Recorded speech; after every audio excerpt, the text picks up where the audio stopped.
ole hei Mizoram EPC the Sunday School Department chuan Sunday School zirlai zong zong lalpa Isu Krista min kum thar chi bai kan han bu ka cheu hei kum san ni le som ni le pali puitling Sunday School lam in kan zir tura Sunday School Department na bu sai chu sambu zirna sambu hiana poti theng chu ania amer chu sambu a hian abu pumpui ani lowa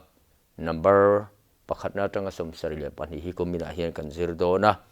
aziak tu hi pastor ke lalming sa zola ani ti chuan sam number som sarile pathum tanga za som nga hi kumdanga lazir le tur ani don ani ti kha kan sei lang dua sambu hi kanzir nakonga kantuya zirtu zong zong tena lalpa lam kan hnai zual na atana kan man kan beisein du sangna kan hlan tak zet zet cheu ali ole tuna chuan Sunday School zirlai kan zir tur kan zir hun kan ti dong ani alo theng le tareng maya zirlai pakhat na kan zir do na chu kan zirlai pakhat na zir tur su tu mahruai hi masabera ani don ani ti chuan sambu hi mihring te kan nun kong chuk chho kan zo na kong rang ranga kan ni phung phur chuak tu soi hia tu soi kim chang ber kan ti don em mani ania kan Bible bu sang ranga hian an soi kim hle maya lungai na te tra na te lom na te hlim na te mai bia laman beisei na theng hian ain ziaka chu mani lomin an la thin ur na la ang chi lek lek te po enge mo zat a boka ten sambu hi mi sang sang zia ni in mun sang sang atangala khom ten azia na mun po mun sang sang ni angai aria ten azia tu da po mi sang sang an ni chu tiang chu ania ten azia hun chong le amun thua po hian ngai danin anglote fia danin anglote ten han sai hia fak tur ero chu a lem lawa achan chu ahun asanga amun asanga ahun chung lo reibok ani ti kha kan han sai masadua ten sama hian pathian tana rin thu thung vuan tat tu le wong het tu te le won he tu zia te langsar tak tak te a bok ani a sai tur tam taka omanga kan sir lai le son hi Sunday School voi khat ziratan chon tle min athui deuh le ka kan kai toy deuh nu alanga abu kan nei deuh vek tho boka abu akan uluk takin sirila tho me sambu atang hi atanga thil lang chiang tak chu te lua lian lua lowin kan mamo na kong le kan mamo na zona lalpa pathian kan nai anne na kan then fo apoimo sam zia ka po hian te lua lo lian lua lo thil sual lian tak ti te pathian he na an tu lu le san chin te po kan mu thei o me tena bu hing chung chang a hian Hebrai Bible a chuan sam bu hing atan shepherd te hilim ti manania omje chu fakna hla bu te tina mai ania fakna hla bu tina ania fakna he eten fakna hla ti ringot point an sei thin chu chu te hilim ten ti maya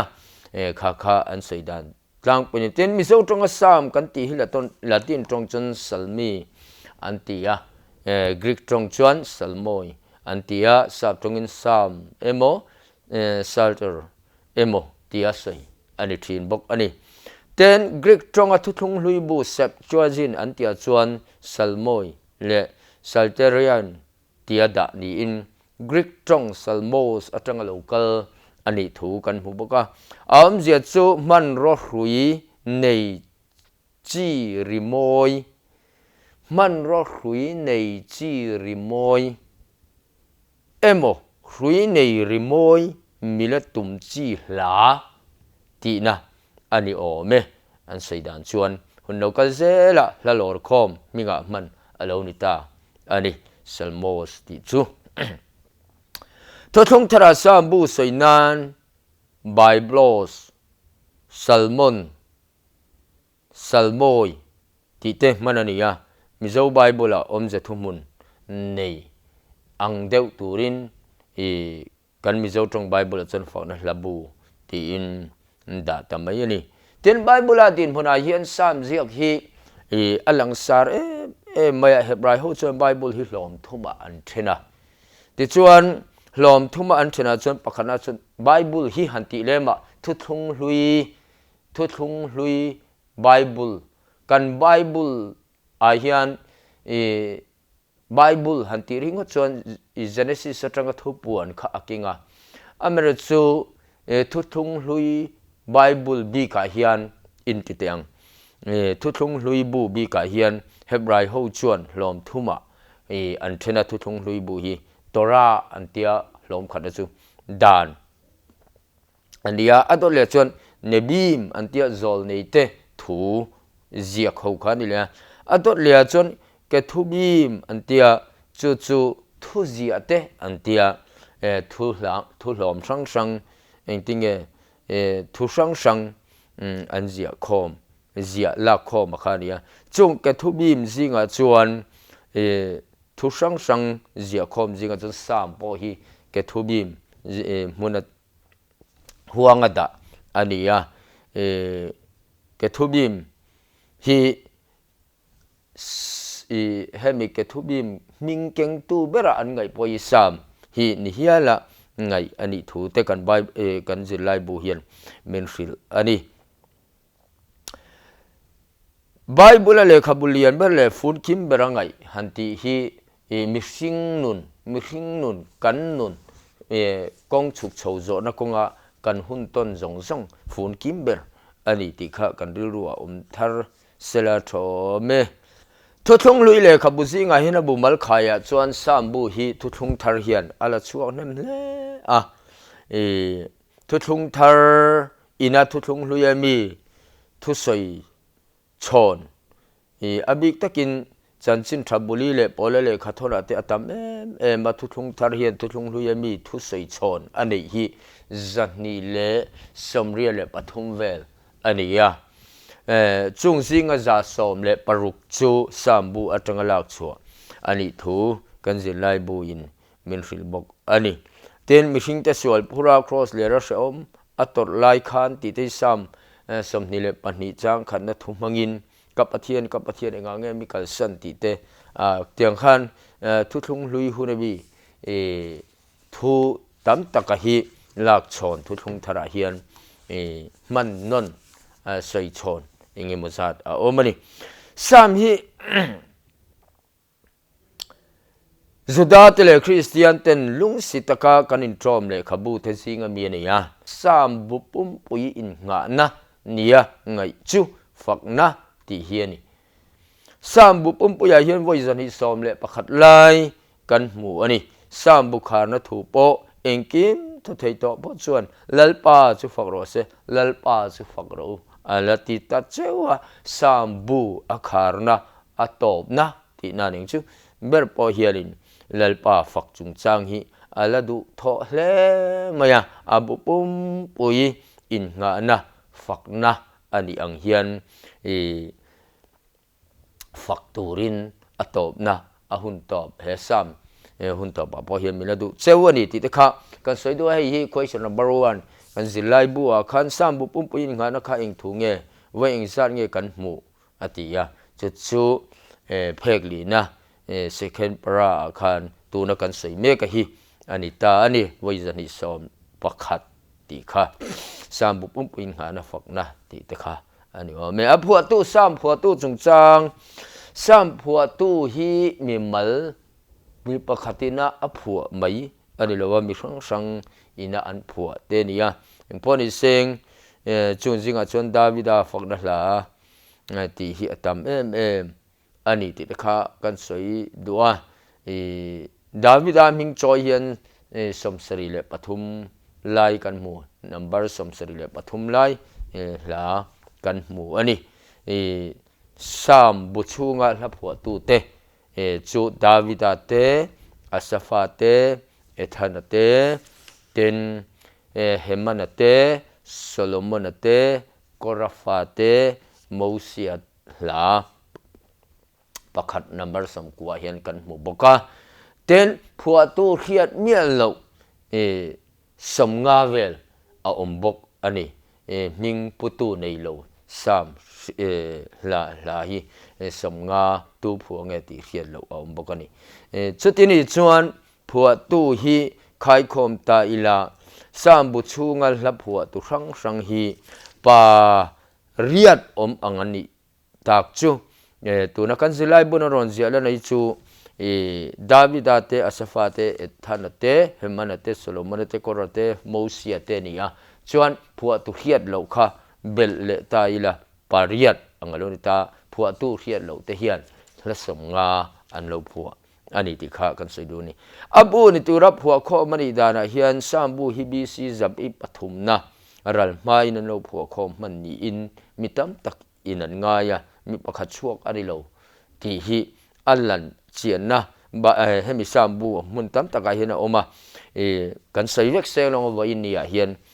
phua tu mi pakhat ziak ani lo zia nem nge tu kha zuk thor wing wa kha keima ni mi malin lo zir ta ila wa in ya chu kan sei vek man to lo tu ra ngai la a tho me tena bu ni tu ra pho kho bani nu chuan bible kan mu ang hian sam bu pum pui hi bunga angin an thena bukhat na an tia chu sam na bar pakhat na tanga somni le pakhat san bukhat na an tia bu ni na an ti hi li ne tanga sari ni ania buthum na an ti hi sam number som sari pathuma tanga somri le pakwa ania bulina anti sam number som kwa tanga za parukna ni abungana anti hi sam number za pasarina tanga za somnga na ani abu then lom sang top lama hian pathian fa na dosology umze bok ani engwanga bunga a then nge ani ti zona kha au mai te an then sana hi siat ani sia lova engponi seng mosia le khabu te an then sanga bunga a Genesis, Exodus, Leviticus, Numbers, Deuteronomy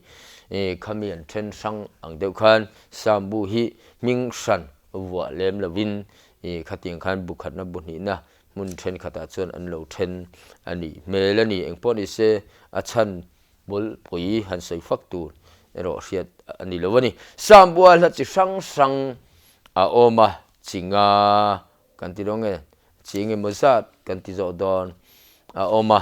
chung te chu fa na hla a huwa har sat na hla mi mal lom thu sei na hla mi mal tharau nun har sat na hla in cho pol hla ti te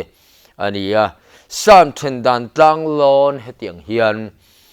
kan mu thei mai o me sam bu then dan tlang lon mi mal tra hla fak na hla mi mal lom thu sei na hla na nam tra hla lal hla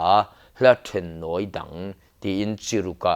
then dan tlang lo na hi a omle ni eng poni seng a chung kha kan lu chin to lo meng hebrai hla thukal mang hrim a hi sambu zirtur kan ni awangin kan ria chian theideu hlek nan toite te in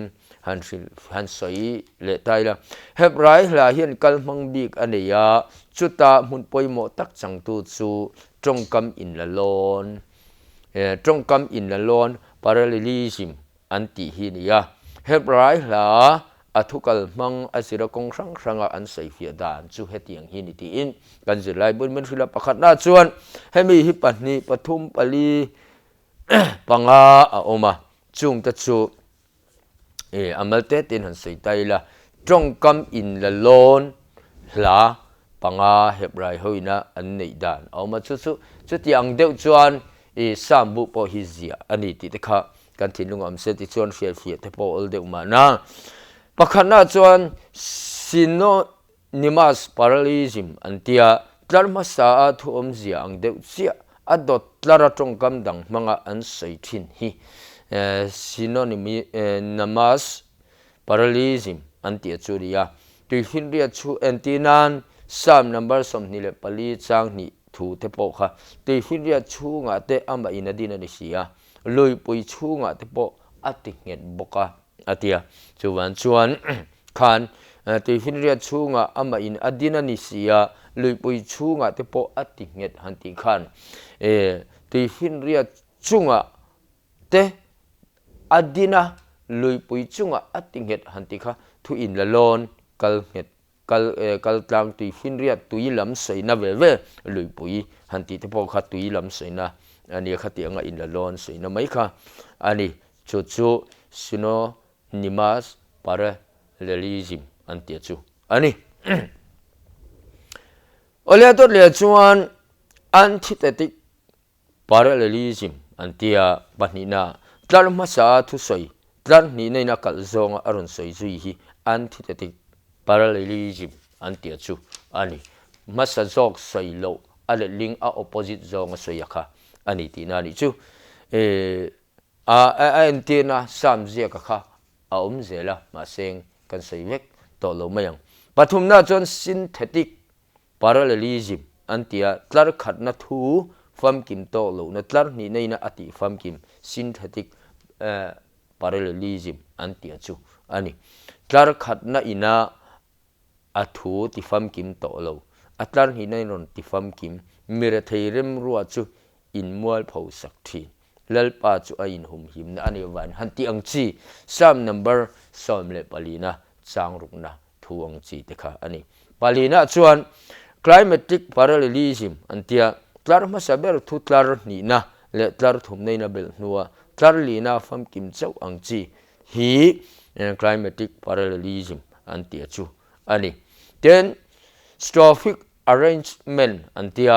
latlar tin bula hebrai aob manga thu an phuang chi hi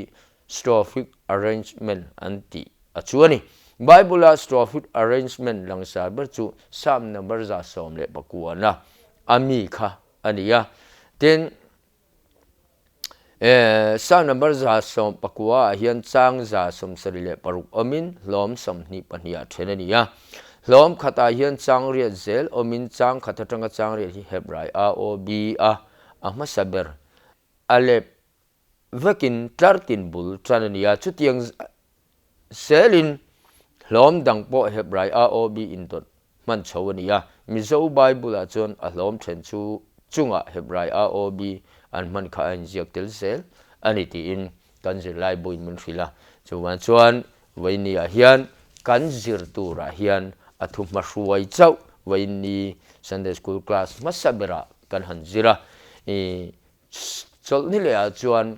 abu chung thu sam ziak tak tak kha kan lu chil to dona chumi kan lu chil na turatana loin ro man lo na turatan sam bukal mang sang sang tlang lon abu po hian chip chiar takamin fil ma seng weinia hian en lo na mai ani awangin khati ang khan chip chiar takin kan soi man lo weinian kan tang pui thuak thuak ka kan han sei ni sam bu pum pui in ngana kha enge fakna ten voing za nge zani som pakhat ten hebrai la thukal manga mun poi mo tak chang kha enge hebrai thukal manga mun poi mo tak chang kha enge antia chu chu chuta mun poi mo tak chang tu chu trong kam in la lon parallelism antia hiani phek som pakhat na hebrai la hian kalmang bi kania chuta mun poi mo tak chang tu chu trong kam in la lon parallelism antia hi ani ti kha ani phek som pakhat na